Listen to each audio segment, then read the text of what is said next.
Are you ready for the world's biggest prank day? Every year, on April 1st, pranksters get away with any jokes and hoaxes which never fail to make us laugh. Let's find out the best pranks in world history.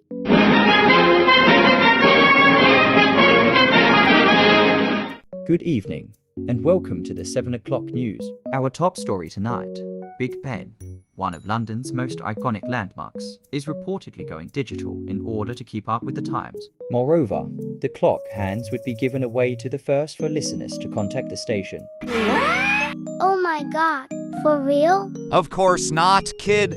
It was a BBC Overseas Service April Fool's Day hoax on April 1st, 1980. The clock face on Big Ben is one of the most iconic symbols of London, and they wouldn't replace it with a digital screen. Oh man, I fell for it again. I always forget that everything on April 1st is a joke. Don't worry, you're not the only one believing in this prank. Many people from all over the world were shocked and angry when they heard of the digital Big Ben. One Japanese seaman even radioed in, hoping to be among the lucky callers and receive a clock hand. Then he realized he was fooled. After this hoax, the BBC had to apologize many months later. So not all hoaxes are funny. If you guys want to prank someone, please consider the consequences first. Yeah! They're going to move the Eiffel Tower to Disneyland, Paris. Wait, what did you say? Here, according to La Parisienne, the Eiffel Tower was set to be disassembled and relocated to Marne-la-Vallée, the location of Disneyland, Paris. They also stated that the tower's empty area will be used to construct a 35,000-seat stadium for the Olympic Games. Poor kid. You were fooled again. It's just a story fabricated to entertain their readers on April Fool's Day. I can't believe I was fooled. That's why it's 9th in the list of the 10 greatest jokes of all time. Good evening. Today, we're gonna meet an incredible rookie baseball player who could pitch a baseball at 168 miles per hour with pinpoint accuracy. That's nearly twice as fast as the average fastball. According to the Mets, he was discovered in the remote mountains of Tibet, where he spent years practicing meditation and perfecting his fastball. The Mets have full confidence in his abilities. Incredible. And what is his name? Let's welcome our rising star, Sid Finch. I need to find out more about him. Wait, you're joking. There wasn't a real Sid Finch in baseball history. He was a fictional character. Congrats! You've been fooled. Right. There isn't any baseball rising star named Sid Finch. Happy April Fool's Day, everyone. Welcome to our 8th prank. Taco Bell and Liberty Bell do have the same word bell, so maybe we can mix them together. No way. Yes way. Let me read for you.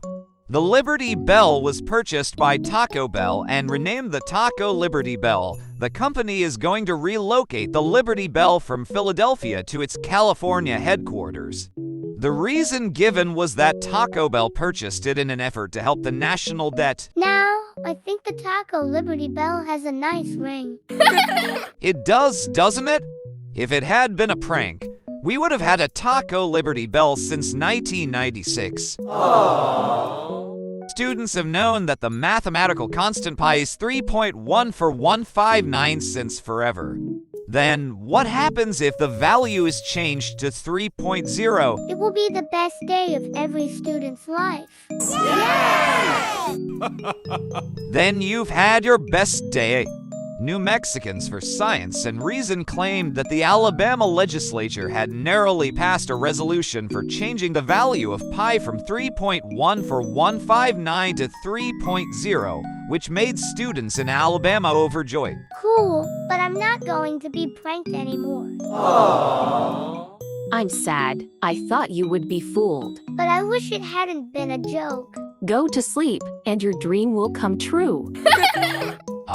I forgot to give you guys something. Here, kids. Annual ceremony of washing the lions at the Tower of London. Yes, you're invited.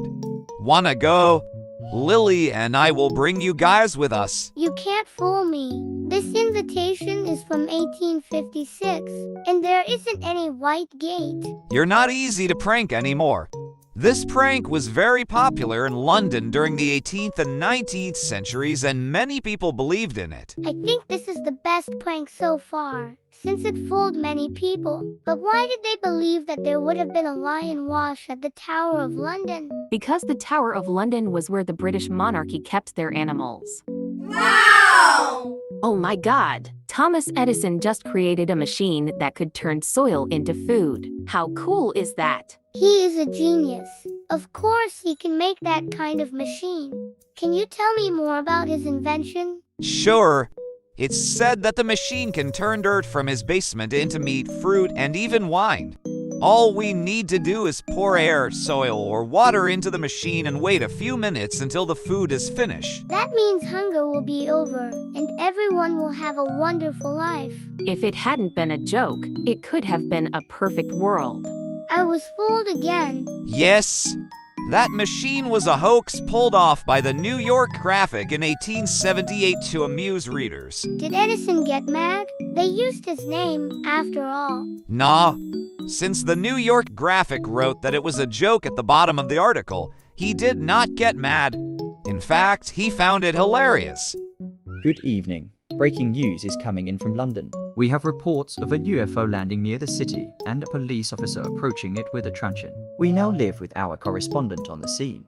Thank you. As you can see behind me, a strange object has landed in this field just outside London, and the police are trying to make contact with whoever or whatever is inside. The officer is getting closer now, and it looks like the door of the UFO is opening. Wait, hold on, we're seeing something. There's a figure emerging from the UFO dressed in some kind of silver suit. This is truly extraordinary, folks. Wait a minute. This is a hot air balloon, not a real UFO. I've received news from the policeman.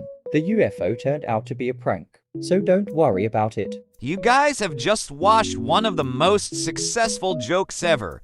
The UFO was a prank pulled off by Richard Branson, the 36-year-old chairman of Virgin Records. He loves hot air balloons and pranks, so he planned to let the UFO land in London's Hyde Park on April 1st, 1989. However, a wind change had blown him down a day early in the Surrey field. Poor him. Guys, come and see my vintage white and black TV. It's so wonderful, isn't it? Kinda dull. I prefer a color TV to this vintage TV. Do you want to know how to turn a white and black TV into a color one? Can we do that? I want to learn. Just place a nylon stocking in front of your TV and boom, a black and white TV becomes a color TV. Are you kidding me? How about you guys try this trick? It's just the color of my nylon stocking, not TV. Well, you've been tricked. On April 1st, 1962, Sweden's Sveriges Television SVT aired a program on how to watch a black and white TV in color, and many people believed in it. To earn viewers' trust, STV even invited a technical expert, who was Kjell Stenson. Stenson went to great lengths to explain in what sounded like technical terms that the nylon stocking would bend the wavelengths of the TV and turn them into color. And people were told to sway their heads to experience it better. It would be wonderful to watch the spaghetti tree grow and wait for harvest time. We could save a lot of money by not buying pasta at the store. Sounds great. We should buy some spaghetti tree seeds and plant them in our backyard garden. Then we can have fresh spaghetti every day. Maybe in the future, humans can create this special type of tree, but for now, the spaghetti tree is a prank pulled by the BBC. Aww. In 1957, the BBC aired a segment about a Swiss family harvesting spaghetti from a tree. They even showed footage of people plucking spaghetti off of trees. Of course, it was all a prank, but many people believed it and even asked how they could grow their own spaghetti tree. Why did the Britons believe it? I thought everyone knew what spaghetti was made from. At the time, spaghetti was relatively unknown in the UK. So many British people were unaware that it is made from wheat flour and water. In 2009, CNN called this broadcast the biggest hoax that any reputable news establishment ever pulled. It is the best hoax ever. Our chart is complete. Remember that not all hoaxes are funny, so you need to be careful with your pranks. It's time to say goodbye, kids. Get creative with your pranks on April Fool's Day and share with us your ideas. Goodbye. If you enjoy our video, please give us a thumbs up and subscribe to our channel. Thanks.